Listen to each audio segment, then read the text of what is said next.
ये अपनी तरफ घी क्यों कर रही है? पहले तो शुरू शुरू में ये बोली थी, आज मेरा मन है हम दामाद के साथ थोड़ी खिचड़ी खा लें। तो नहीं, खा लो, क्या फर्क पड़ता है।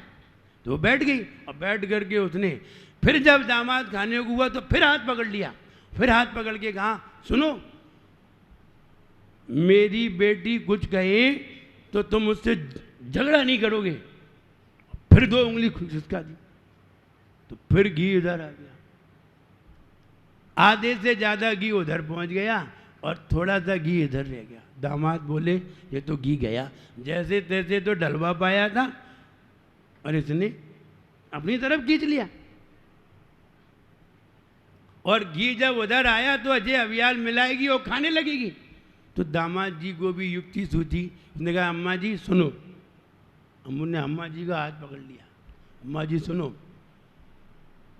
मेरी भी घर पे माँ है, आपकी भी बेटी है, मेरे ही घर में है, मेरी पत्नी है। कभी माँ की बात हो जाती है, कभी माँ हमसे अपनी बात कहती है, कभी पत्नी हमसे अपनी बात कहती है। हम तो दोनों की बात ऐसे मिला करके और खा जाते, पी जाते। हम किसी से झगड़ा नहीं करते, दोनों की बात घोर करके पानी में और पी जाते हैं। दोनों तरफ से बात घूम रही थी। हम ये कहना चाहते हैं, हमें सरल होना चाहिए। मायाचारी अगर जरा सी भी मन में होती है, वैसी प्रक्रिया हमारे अंदर होने लगती है, और वैसी प्रक्रिया हमारे अंदर होने लगेगी तो वो मायाचारी बड़ी दुखदायी होगी। मुनि महाराज जब एक जगह बैठे हुए थे, शांत तपस्या कर रहे थे, 1 महीने का उपवास लिए बैठे हुए थे जंगल में, उस शिला के ऊपर बैठ करके तपस्या कर रहे थे। जब बहुत सारे लोग दर्शन के लिए आए और उन्होंने कहा, धन्य ऐसे मुनि महाराज, 1 महीने में 1 बार आहार करते हैं और 1 महीने की तपस्या करते हैं। धन्य। सब लोग खूब वंदना की, सब लोगों ने श्रीफल चढ़ाया, वंदना की, पूजा की, स्तुति की और वंदना करके जाने लगे।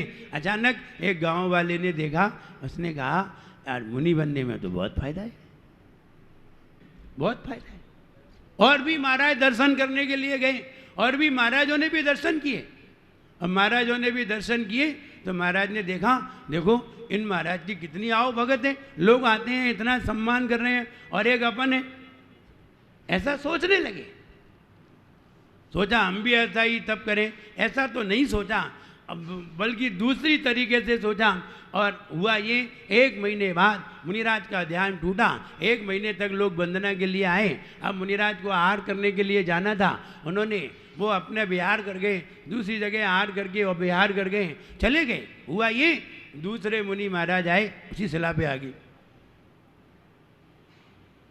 अब लोगों ने समझा जे भी मासोपवासी, हम यहीं तो देख गए थे।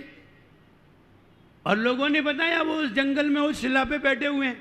तो बहुत सारे लोग और गए दर्शन करने के लिए। जब दर्शन करने के लिए गए तो मुनि महाराज बैठे थे, लोग चर्चा कर रहे थे, वंदना करते हुए, परिक्रमा लगाते हुए। धन्य ऐसे मुनि महाराज, 1-1 महीने में 1-1 दिन का आहार लेते हैं, ऐसे मुनिराज धन्य, जय जयकार करने लगे और स्तुति पढ़ने लगे, अर्घ्य चढ़ाने लगे, पूजन करने लगे।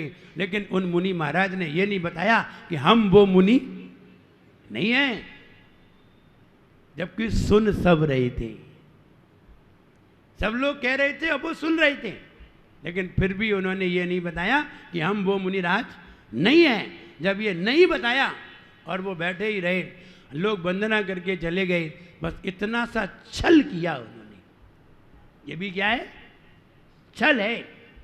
जैसा तुम्हें लोग समझ रहे हैं तुम वैसे हो नहीं हो, और वो नहीं हो, वो तपस्वी नहीं हो, वैसे तुम तपस्या करने वाले नहीं हो, वैसा उपवास करने वाले नहीं हो, फिर भी लोग तुम्हें वैसा कह रहे हैं, तो तुम्हें बता देना चाहिए हम वो मुनिराज नहीं हैं, हम वो वाले मुनिराज नहीं हैं, हम दूसरे मुनिराज हैं। हम तो यहाँ आकर के तपस्या करने के लिए बैठे हैं। ऐसा उन्होंने कहा नहीं। जब उन्होंने कहा नहीं तो फिर बहुत खराब लगा। और उस खराब क्या लगा? यही मायाचारी है। इसी मायाचारी के कारण वे मुनि त्रियंच गति में गए। जब मुनि महाराज जरासी मायाचारी में त्रियंच गति में जा सकते हैं, तो ये तो बताइए तुम लोग कौन सी गति में जाओगे? त्रियंच में ही। जब मुनि महाराज त्रियंच में जा रहे तो तुम भी त्रियंच में, क्या तुम उनके बराबर हो?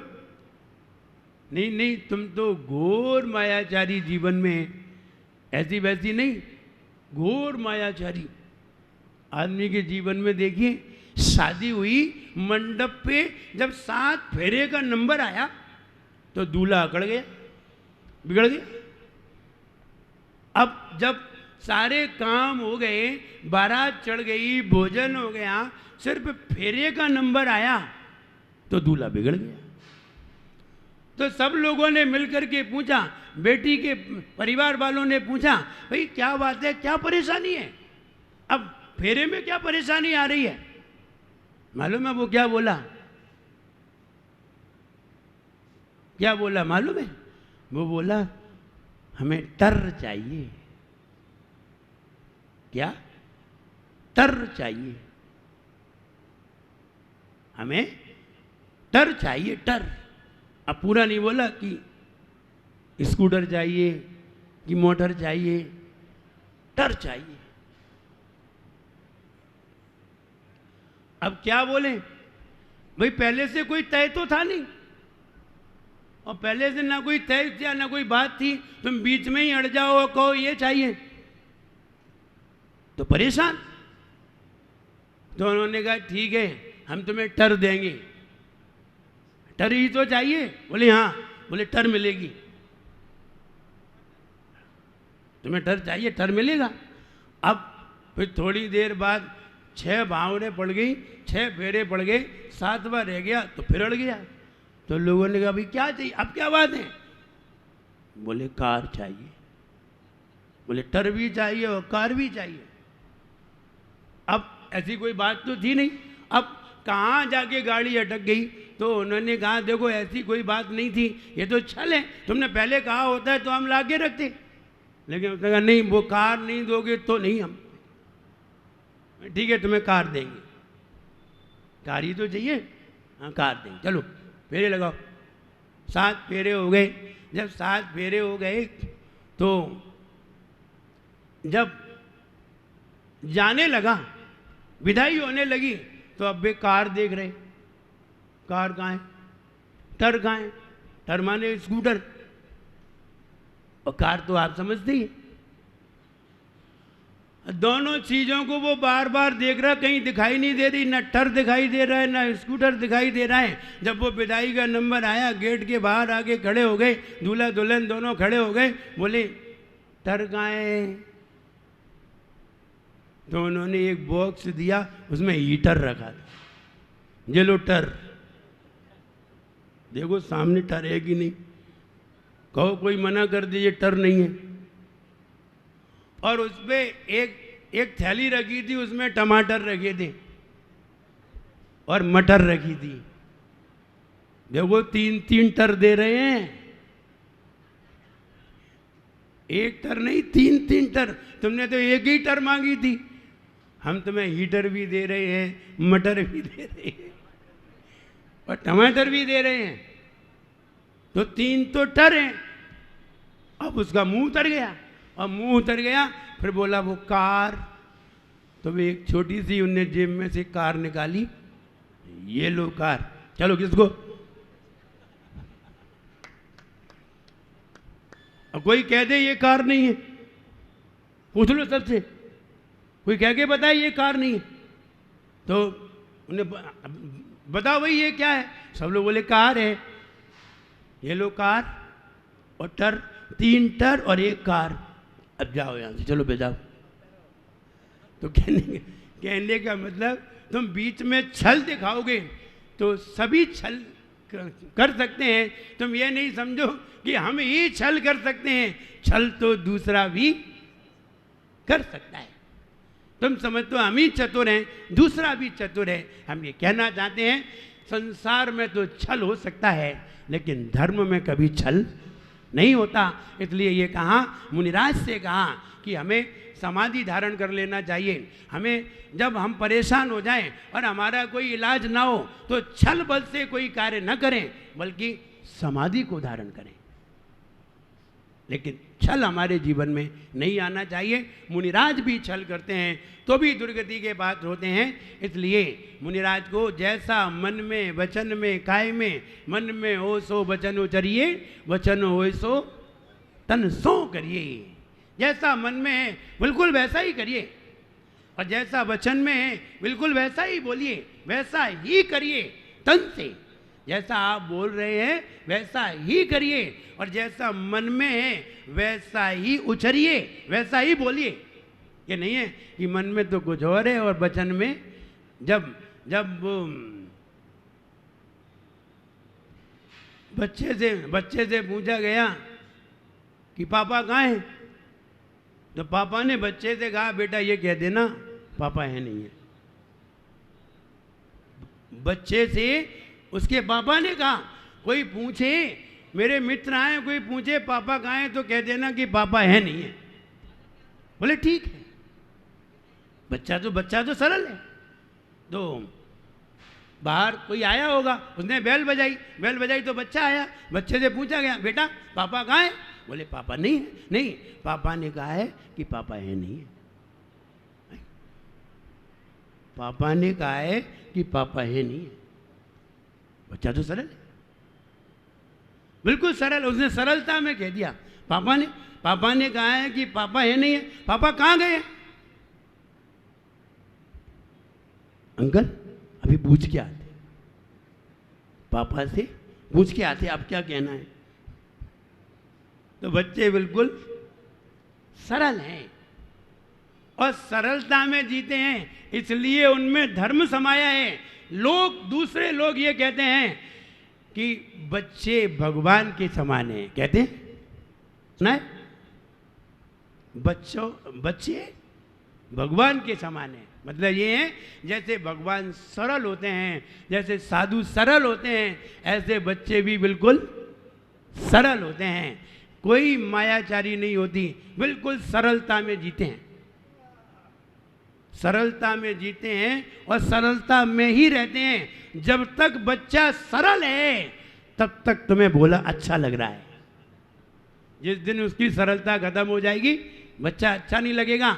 1.5 साल का बच्चा है, आप ट्रेन में सवारी कर रहे हैं, ट्रेन में सफ़र कर रहे हैं, और बच्चा कहीं तुम्हारी सीट से चल करके कहीं दूसरे की सीट पे पहुंच जाए, दूसरे की बर्थ पे पहुंच जाए। वे लोग बच्चे को जानते भी नहीं है, तुम्हें भी नहीं जानते हैं, तुम्हारे रिश्तेदार भी नहीं है, और उसके सामने अगर वो बच्चा पहुँच जाए खेलता हुआ, तो वो लोग बच्चे को दुत्कारेंगे नहीं बल्कि पुचकारेंगे। और अगर बिस्किट खा रहे होंगे तो उसको भी खिलाएंगे और बच्चे को खिलाने लगेंगे। और वही बच्चा जरा 10 साल का हो जाए और वो कहीं तुम्हारी सीट से दूसरे की सीट पे पहुंच जाए तो क्या करेंगे? चल चल अपनी सीट पे जा। अंतर आया? अंतर किससे आया? बच्चे से तो अंतर आया नहीं, सरलता से अंतर आया। जब वो सरल थे तो कह रहे थे आप, यानी सरल था तो कह रहे थे आओ मेरे पास आओ। लेकिन जब हमारे अंदर सरलता खत्म हो गई, छल आ गया, तो लोगों का भाव भी बदल गया। आप लोगों को, विजय भैया आप यहाँ से निकलो तो कोई आपको बुलाता है अपने घर पे? कोई कहता है आओ आओ मेरे घर पे आ जाओ? क्यों नहीं बुलाता? और देखिए अगर महाराज निकल जाए ना, महाराज मेरे घर पे आ जाओ। महाराज को क्यों बुलाना चाहते हैं, तुम्हें क्यों नहीं बुलाना चाहते? बस यही अंतर है, एक सरल है और एक सरल नहीं है। सरल को सब लोग बुलाना चाहते हैं, सरल के पास सब लोग बैठना चाहते हैं, क्योंकि सरलता में धर्म समाहित है और कुटिलता में धर्म समाहित नहीं है। इसलिए हमें सरल होना चाहिए। हम जितने जितने सरल होंगे हमें उतना ही हमारा ज्ञान बढ़ेगा और उतना ही हमारा सम्मान बढ़ेगा और ज्ञान बढ़े, वो कार्य करो। सरलता में ज्ञान बढ़ता है, पढ़ने से ज्ञान नहीं बढ़ता है। तुम सरल होके देखो, जो सरल होकर के तुम जो भी सोचोगे सब शास्त्र में लिखा होगा। सरल होकर के जो भी सोचोगे सब शास्त्रों में लिखा होगा। और सरलता नहीं है, तुम जो भी सोचोगे कई शास्त्रों में नहीं लिखा होगा, फिर तुम्हें शास्त्रों को पढ़ना पड़ेगा और शास्त्र पढ़ोगे तब समझ में आएगी। आदमी बहुत होशियार, आदमी की होशियारी पता ही नहीं है कि कितना होशियार। जब व्यक्ति पहुंचा, बोले भाई साहब फोटो खींच दो, बोले लाओ फोटो खींचते। जब फोटो वाले ने कैमरा लगाया और कैमरा लगा करके देखा तो उसका फोटो पूरा आ ही नहीं रहा था कैमरा में, इतना बड़ा था। पांव कट रहे थे,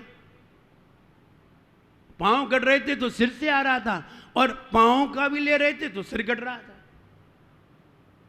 बोला क्या करें साहब, पूरा फोटो नहीं आ रहा है क्योंकि आम लंबे हैं और कैमरे की रेंज छोटी है, तो पूरा फोटो नहीं आ रहा है, क्या करें। बोले नहीं, पूरा आना चाहिए।